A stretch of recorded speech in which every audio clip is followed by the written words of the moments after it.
Syekh Abdul Qadir Jailani. Ibadah itu dari syariat menuju hakikat. Berarti tugas kita di dunia itu yang pertama belajar tentang syariat, kemudian menjalani syariat, kemudian belajar tentang hakikat dan memahami hakikat, kemudian menjalankan hakikat lewat thariqah tadi. Jadi dari syariat menuju hakikat. Jangan khawatir kalau ada yang ngomong sufi ndak sholat, sufi ndak puasa, itu hoax kalau hari ini. Ya, itu hoax. Oke, itu saya potong beberapa kalimat yang bagus. Perbuatan yang baik mestilah dilakukan dengan cara yang benar. Kalimat ini bisa dipakai karena sekarang banyak orang yang melakukan perbuatan baik dengan cara yang tidak baik. Mengingatkan tapi menyakiti. Nah, itu melakukan perbuatan baik. Mengingatkan kan baik, tapi dengan cara yang tidak baik. Ngasih sedekah tapi pakai caci maki. Nah, itu juga perbuatan baik, ngasih sedekah. Jalannya bukan caci maki. Ngasih tahu tapi bentak-bentak. Nah, itu banyak kita sering melakukan perbuatan baik tapi jalannya tidak baik. Ada juga yang kedua, berhati-hatilah dalam beramal agar amalan itu bukan untuk dipertontonkan atau diperdengarkan pada orang lain. Semua dilakukan karena Allah, hanya nyari ridhonya. Banyak sekarang orang yang pamer. Dan alhamdulillah media massa hari ini, medsos hari ini tuh mendukung kita untuk pamer. Ya kan, ngapain dikit aja diposting, dipoto. Baru nraktir temen nih, dipoto jazz. Terus semua ngasih jempol. Ya enggak tahu sih, mungkin mamerkan itu ya motifnya juga mungkin bukan pamer, tapi ya wujudnya pamer itu.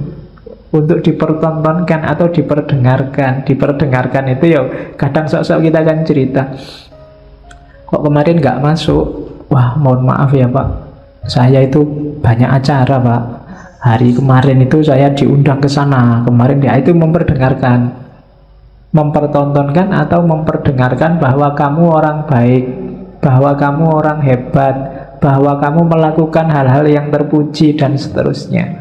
Hati-hati, katanya Syekh Abdul Qadir Jailani, nilai amalmu bisa rusak.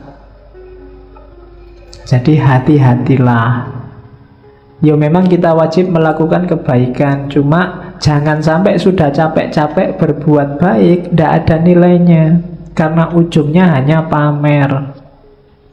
Ujungnya hanya ingin dilihat atau didengarkan orang lain. Tuh, hati-hati. Tidak akan ketemu hakikat. Syariatnya benar nolong orang, tapi ya karena dipamer-pamerkan, mungkin hasilnya ya cuma dipuji orang. Hakikat amalnya hilang. Jadi berbuat baik itu dari syariat menuju hakikat, kemudian pakai thariqat yang baik, dan motifnya harus ikhlas. Ikhlas itu hendak mempertimbangkan efeknya. Apakah dipuji orang, apakah dicaci orang. Kalau memang baik, dijalani aja. Nah, itu rumusnya yang pertama untuk ibadah. Rumus kedua, untuk amalan kita bernilai, kita harus mau namanya tafakkur. Kenapa? Yo, kita itu manusia, sok-sok keliru, sok-sok salah, kadang-kadang tidak pas. Biar pas apa? Yo, sering-sering kita renungi perbuatan kita sendiri. Tadi aku ngaji ngapain ya? Niatnya apa? Yang dilakukan apa? Di kampus tadi ngapain aja ya seharian? Padahal aku punya tugas apa? Atau cuma ngobrol aja di kampus berjam-jam. Kemudian itu namanya tafakkur. Kalau malam sempatkan untuk tafakkur, katanya Syekh Abdul Qadir Jailani. Orang yang tidak pernah tafakkur itu tidak akan naik level. Kamu diceramai tiap hari, itu tidak ada gunanya kalau isinya ceramah tidak nyambung sama hidupmu sehari-hari. Untuk bisa nyambung apa? Tafakur. Tafakur itu kayak sistem itu mencocokkan kompatibilitasnya biar nyambung. Untuk hidupmu, misalnya tadi nasihatnya Syekh Abdul Qadir Jailani, jangan amal untuk pamer. Itu kan kamu nyocokkan sama hidupmu. Kira-kira selama ini aku pernah pamer enggak ya? Pamer di mana ya? Motifnya memang pamer atau sebenarnya itu bukan pamer? Itu cuma tahadus bin nikmah. Wah, misalnya kamu kan sering begitu, menceritakan kenikmatan, atau itu cuma alibi aja, janjinya ya pamer. Atau loh, itu namanya tafakur. Kamu mikir dirimu sendiri, peduli amat orang komentar apa, tapi sebenarnya itu. Nah, itu tafakur namanya.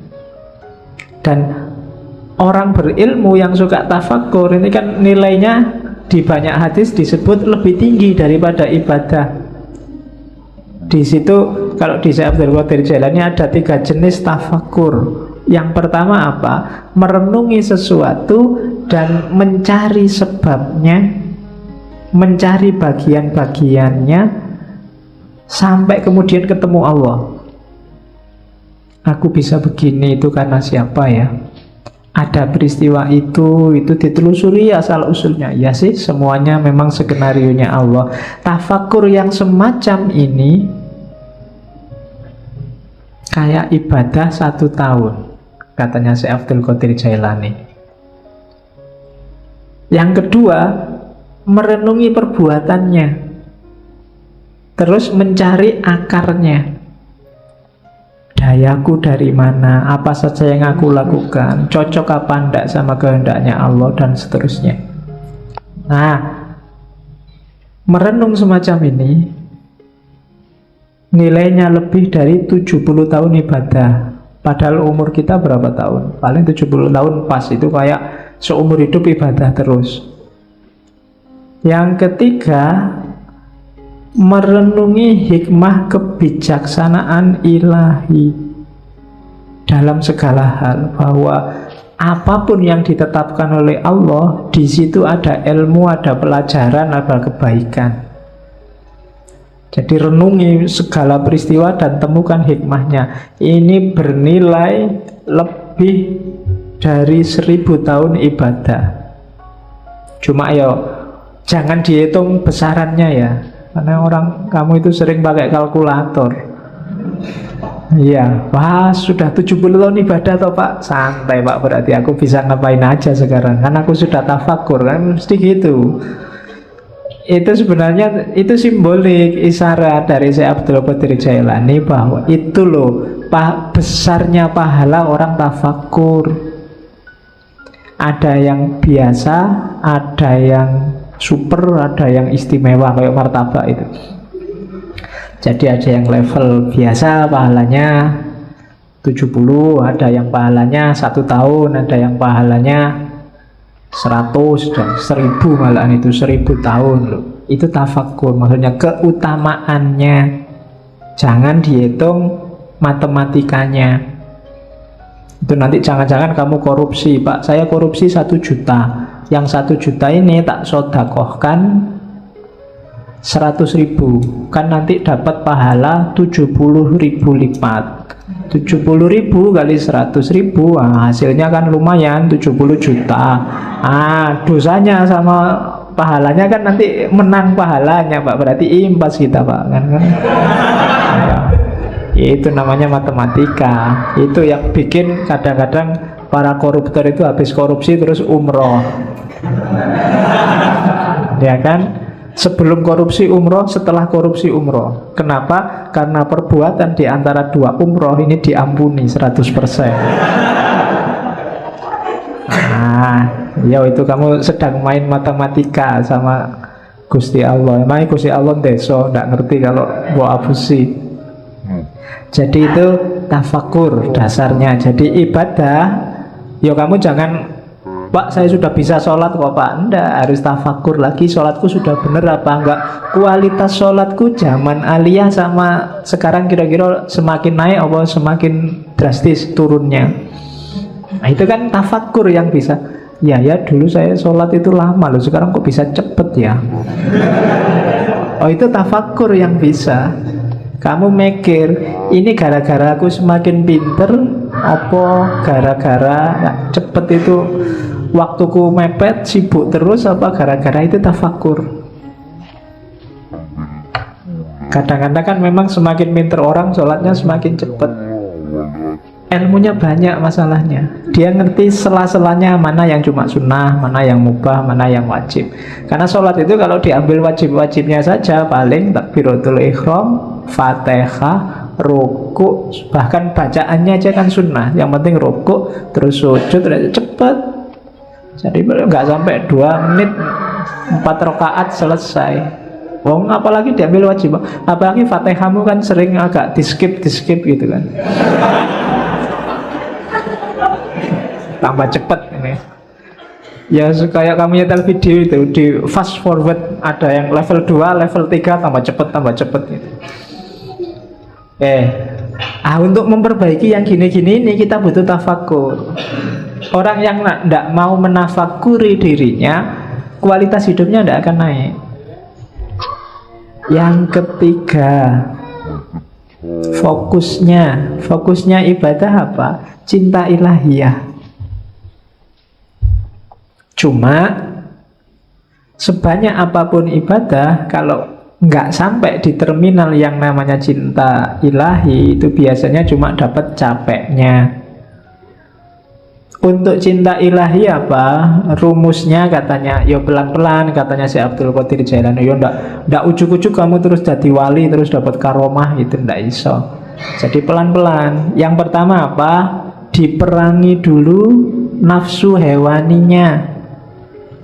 Nafsu hewaninya itu biasanya nafsu yang sebabnya kita sendiri, hasrat, keinginan, dan seterusnya.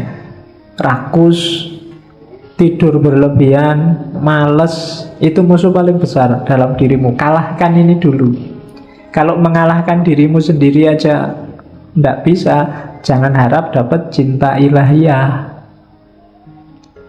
Kalau ini sudah menang kamu dari dirimu sendiri, rakus, malas, sudah menang, jadi sudah hilang kualitas, baru kalahkan sifat sabu'iyah. Sabu'iyah itu sifat kebuasan. Biasanya keluar, kalau itu tadi kan ke dalam. Marah, mencaci maki orang, bikin susah orang lain, ambisi menjatuhkan orang lain, itu sifat hewan buas. Kalahkan juga yang ini. Cuma ini nggak akan bisa dikalahkan kalau sebelum diri kita sendiri kalah. Kita taklukkan, kita kuasai. Jadi rakus, tidur, males, taklukkan itu. Setelah itu taklukkan yang hubungannya sama di luar dirimu. Dan yang ketiga, bersihkan dari semua sifat jahat, angkuh, sombong, iri, dendam, tamak. Buang itu semua. Baru setelah itu kita bisa bersih. Bahasanya kita bisa sadar. Sebelum itu semua kalah, kita tidak akan sadar bahwa kita itu keliru, kita itu salah, kita itu juga berdosa. Cuma sadar saja masih belum cukup. Kita harus naik kelas, kan begitu. Kalau dalam sufi ada takholli, bersihkan dirimu, terus tahalli, isilah dengan yang bagus-bagus, akan mengalami yang ketiga tajalli, menemukan hakikat tadi. Jadi bersihkan semua karakter jelek, isi dengan yang bagus-bagus, kita akan dapat cinta ilahi. Kalau dibersihkan saja, nggak diisi yang bagus-bagus, ya levelnya masih belum. Jadi masih hanya bersih dari dosa. Oke, jadi setelah itu, setelah bersih, baru naik tangga menuju hakikat tadi. Dari situ akan dapat namanya cinta ilahiyah. Cinta ilahiyah itu kita jatuh cinta pada Allah, dan Allah juga jatuh cinta pada kita. Saling mencintai. Hari ini masih belum, hanya Allah saja yang jatuh cinta pada kita. Kita belum mencintai Allah. Berpuluh-puluh tahun kita jual mahal sama Allah, Padahal apa-apa yang ngasih Allah. Itu kan kayak kamu pacaran, sudah ditraktir tiap hari, diantar jemput tiap hari, masih aja jual mahal. Itu kurangnya apa Allah sama kita. Kita belum masih cinta sama dia, belum. Padahal kita tiap hari minta, berdoa itu kan minta sama Allah. Tapi disuruh membersihkan diri nggak mau. Alamatnya kita memang belum jatuh cinta sama Allah. Jadi kasihan Allah bertepuk sebelah tangan cintanya, karena kamu cuekin dia. Untung Allah itu cintanya sejati sama kita. Jadi ndak mutung, ndak patah hati, terus kamu ditinggal, ndak. Kamu ditunggu sampai kamu jatuh cinta padanya. Terus setelah itu rumusnya apa? Untuk ibadah, wujudkan tasawuf, untuk menggarap batinnya. Ini juga ada di Sirul Asror. Tasawuf itu apa? Tasawuf itu kan dari 4 huruf, ta, sod, wawu, sama fa. Taknya itu taubat, perbaikan diri di level apapun, awalnya harus taubat. Taubat itu menyesali kesalahan yang lama, kemudian membangun diri dengan perbuatan-perbuatan yang baik. Itu taubat, harus taubat dulu. Kalau merasa benar terus, orang yang selalu merasa benar itu biasanya berat kalau disuruh taubat. Dia merasa sudah full, wis apik, wis bener, ndak mungkin salah aku. Berarti wong sudah merasa paling benar, ya ndak mungkin taubat sudah. Maka katanya Syekh Abdul Qadir Jailani, levelnya pertama, mau melakukan apapun yang baik, syaratnya harus tobat. Bersihkan diri dulu. Karena ibaratnya kayak air, kalau campur sama kotor, hasilnya mesti kotor. Entah airnya dulu apa kotorannya dulu. Seperti apapun situasinya, maka harus bersih. Air kotor diisi apapun, ya statusnya tetap kotor. Dia harus dibersihkan dulu. Maka taubat yang pertama-tama. Setelah itu sofa. Sofa itu kesucian, ketentraman, kebahagiaan. Syaratnya untuk sofa, syaratnya untuk suci adalah, untuk tenang adalah, untuk tentram adalah bebas dari keterikatan dunia. Yang bikin kamu hari ini cemas, sumpek, galau, ndak konsentrasi, ndak bisa jatuh cinta sama Allah, hidupmu ndak jelas ke utara ke selatan, pasti urusan dunia.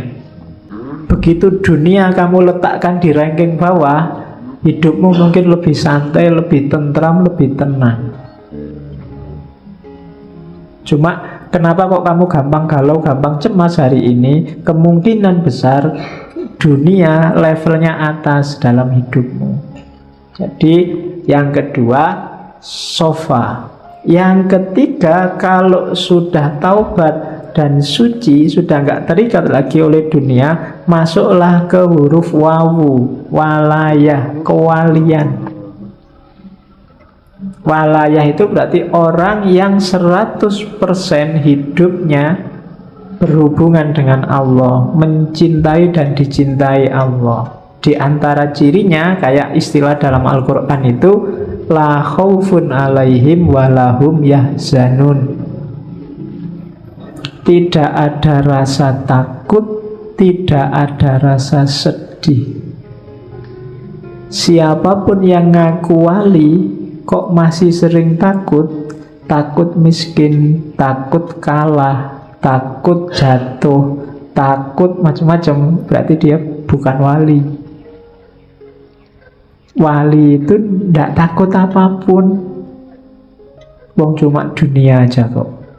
Kalah tidak masalah, menang juga tidak kaget. Dia tidak takut apapun. Sukses alhamdulillah, tidak sukses biasa. Nah, itu berarti stabil. Itu wali, walaya. Apalagi sedih, tidak ada yang bikin dia sedih. Segalanya sudah skenario dari Allah. Itu berarti orang yang semacam ini sudah memasuki walayah. Kalau sudah tobat, sofa, walayah, terakhir dia masuk ke fana. Fana itu, kalau tadi kan dunia nggak dianggap penting, ketika masuk fana bahkan dirinya sendiri juga nggak penting. Yang penting hanya Allah. Kalau ngomong itu representasi dari keinginan Allah. Kalau melakukan sesuatu itu bukan keinginannya, bukan keinginanku, tapi keinginan Allah. Meninggalkan sesuatu bukan mauku, tapi maunya Allah. Itu berarti orang sudah fana. Egonya sudah dibakar habis. Hanya Allah yang jadi fokusnya. Jadi siapapun yang cita-citanya jadi sufi, paling tidak ikuti huruf-huruf tasawuf. Tak, sod, wawu, dan fa. Taubat, sofa, suci, kemudian walayah, wilayah, masuklah dalam perlindungan Allah, wilayah, dan fana. Nah itu ibadah harus membawa ke sini. Ibadah itu diawali dari taubat, dalam pelaksanaannya harus tenang, tentram, sofa, suci, tanpa motif apapun, lillahi ta'ala, nggak ada dunia yang ikut. Kemudian yang ketiga, wilayah, pasrah 100% pada Allah, baru mencapai fana. Itu batinnya ibadah harus ada ini. Jadi setelah tadi menuju cinta ilahi, selanjutnya mewujudkan tasawuf. Orang yang berilmu, bukan ilmu agama ya, ilmu lahir, itu biasanya godaannya adalah alam materi, dunia. Orang yang ilmunya level syariat, itu godaannya keduniaan biasanya. Istrinya nambah, atau kekayaannya double, atau ngaji pakai tarif, atau macam-macam. Ini godaannya orang berilmu yang ilmunya masih syariah. Syariah ilmu ya, bukan syariah fakultas. Jadi syariat ilmu lahiriah tadi itu biasanya digoda oleh materi. Kalau orang levelnya di atasnya dikit, menyebutnya ahlul hikmah, orang pinter, godaannya adalah alam malakut. Alam malakut ini alam rohani, nikmatnya ilmu, nikmatnya yang gitu-gitu biasanya sering menjebak yang ruhaninya. Kalau orang setengah jalan sufi itu kan juga masuk orang bijaksana, itu biasanya godaannya karomahnya. Bisa apa dikit sudah bangga, sudah sombong. Baru ngerti dikit, baru ngaji 1-2 kali ngerti apa-apa merasa wis pointer. Nah itu godaannya orang bijak. Jadi biasanya tergoda oleh alam malakut, dunia abstrak, dunia metafisik. Kalau ada orang lain, itu orang levelnya masih materi, ilmunya masih ilmu duniawi. Ilmuku loh ilmu akhirat, ilmuku ilmu metafisik, filsafat kelas tinggi, dan seterusnya. Itu godaannya orang pinter. Godaannya ahli hakikat itu sifat-sifat ilahiyah, membanggakan dirinya sendiri. Aku kok bisa kayak gini ya. Berarti ini rasanya ekstase itu. Orang lain belum ngalami, aku sudah ngalami. Itu godaannya sudah. Terjatuh dalam kesombongan, kebanggaan diri. Sama jatuhnya juga pada egonya. Jadi yang satu digoda oleh materi, yang satu digoda oleh metafisik, alam malakut, dan yang satu digoda oleh sifat-sifat ketuhanan, sifat ilahi. Jadi orang baik terus kagum, kok bisa ya aku sedermawan ini. Itu penyakit sudah.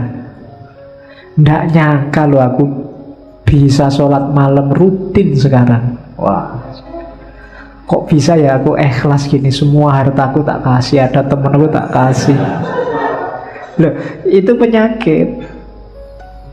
Itu godaannya para salik.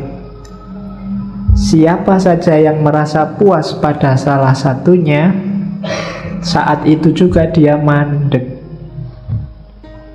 Mandek itu apa? Ya berhenti di situ dia. Yang syariah, orang berilmu berhenti di materi. Para pejalan kaki, para filosof ahli hikmah berhenti di alam malakut. Dan ahli hakikat yang sudah puncak berhenti di alam sifat-sifatnya ilahi. Semuanya belum nyampe, berhenti di sana, tidak bisa meneruskan langkah. Maka hati-hati dengan jebakan-jebakan ini.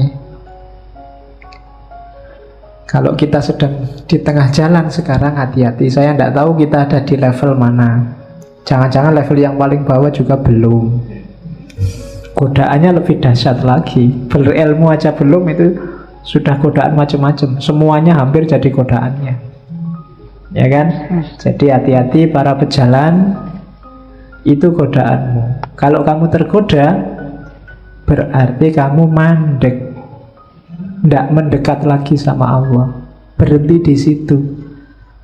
Baru melakukan suluk sebentar terus merasa, wah, Allah itu selalu nolong aku.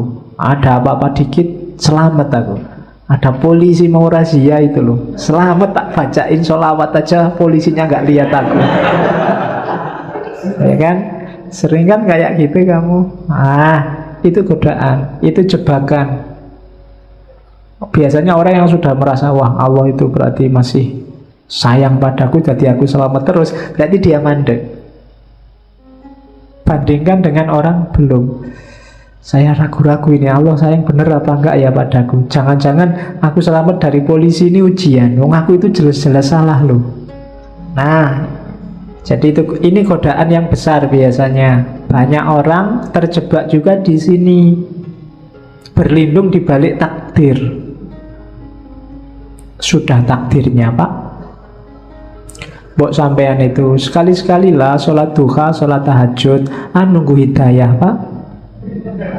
Kalau Allah belum ngasih hidayah ya belum. Itu namanya berlindung di balik takdir. Wah ya memang waktunya Pak. Kok sampean nggak lulus-lulus Mas? Sudah semester 14. Ayo berarti takdirnya Pak. Nah itu berlindung di balik takdir. Katanya Syekh Abdul Qadir Jailani, tidak boleh berlindung di balik takdir. Berlindung di balik takdir itu kan bahasa kasarnya mengkambing hitamkan Allah. Seolah-olah Allah pengen kamu nggak lulus-lulus. Seolah-olah Allah pengen kamu males sholat. Seolah-olah Allah pengen kamu kacau hidupmu. Itu namanya berlindung di balik takdir. Sama-sama dapat takdir jelek, katanya Syekh Abdul Qadir Jailani. Coba lihat bedanya antara iblis sama Adam. Dua-duanya dapat takdir jelek. Yang satu dijadikan musuhnya manusia sampai hari kiamat, yang satu diturunkan derajatnya dari surga ke bumi. Kalau iblis, itu ceritanya Syekh Abdul Qadir Jailani. Waktu ditanya, kenapa sih kok nggak mau sujud pada Adam yang bikin Allah murka?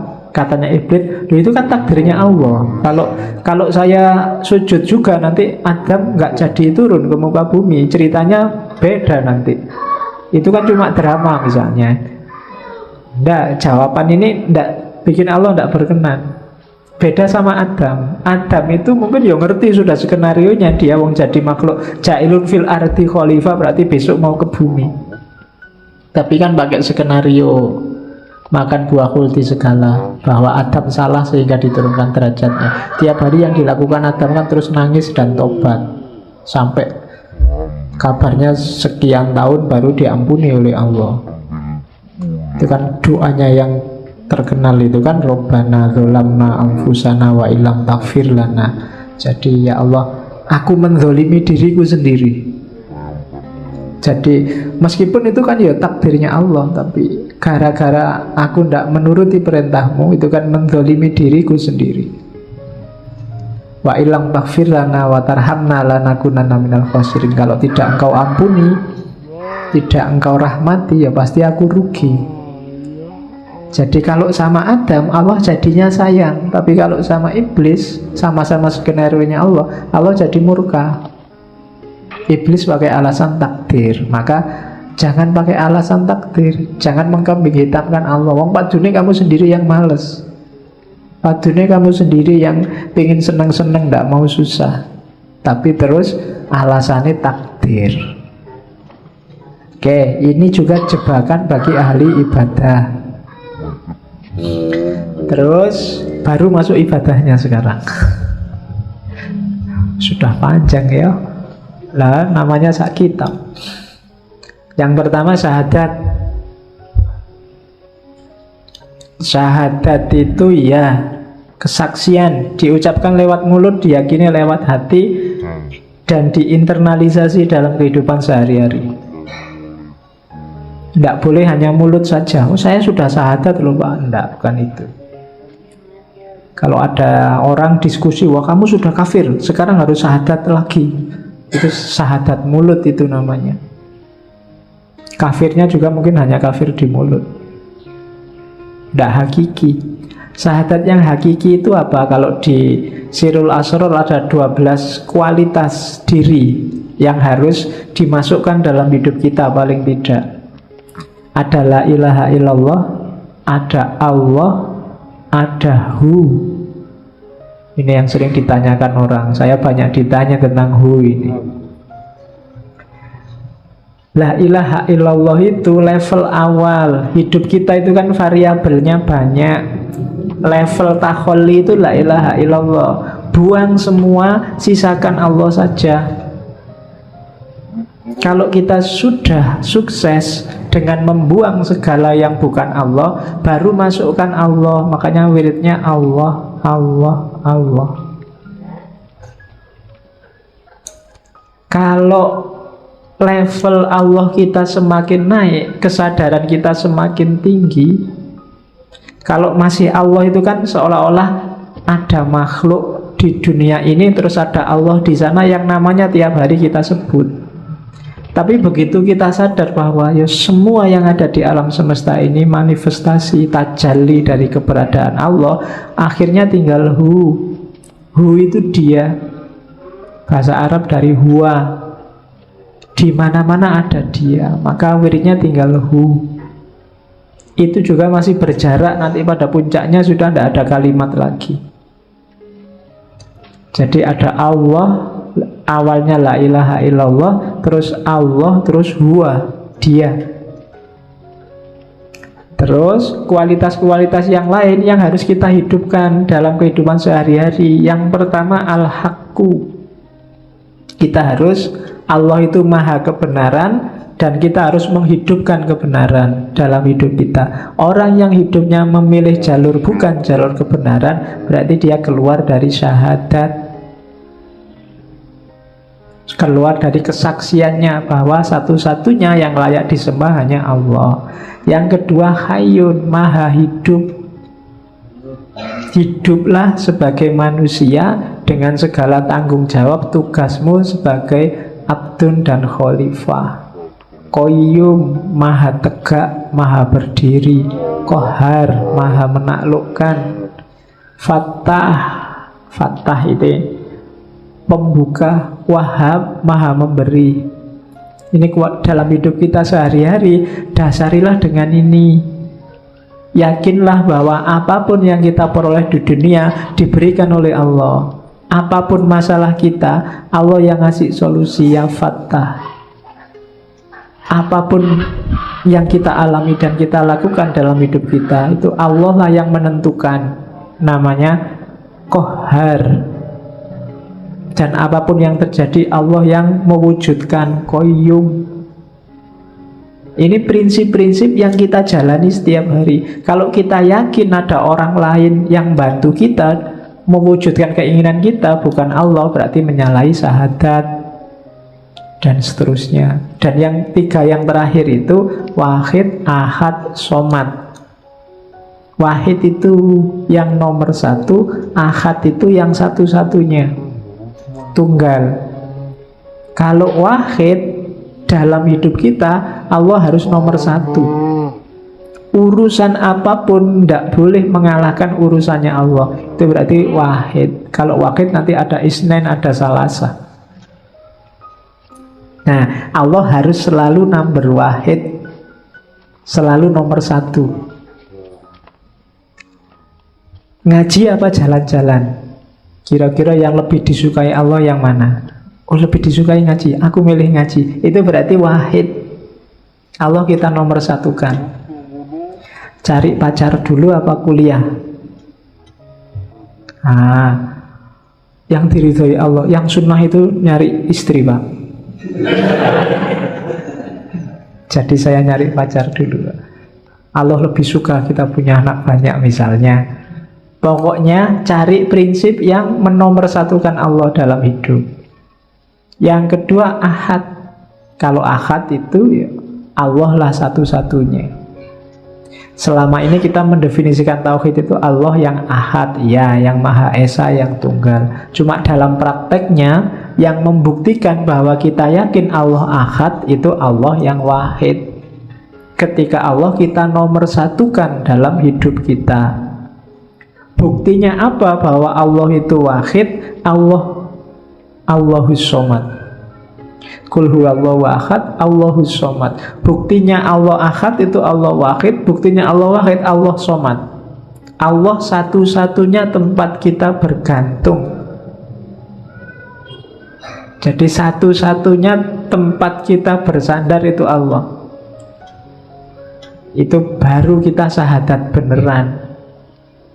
Kita tidak menggantungkan diri pada ijazah, pada IP, pada gelar, pada uang, pada jabatan, pada pekerjaan. Allah saja tempat kita bersandar. Itu berarti Allahus somad. Ini kualitas syahadat nomor satu. Mengucapkan syahadatnya gampang, cuma implikasi dan konsekuensinya panjang. Kalau sekedar asyhadu alla ilaha illallah wa asyhadu anna muhammad rasulullah saja gampang. Tapi dari situ kan konsekuensinya panjang. Jadi diucapkan lewat mulut, tapi juga diinternalisasi dalam hati, diwujudkan nanti dalam perbuatan.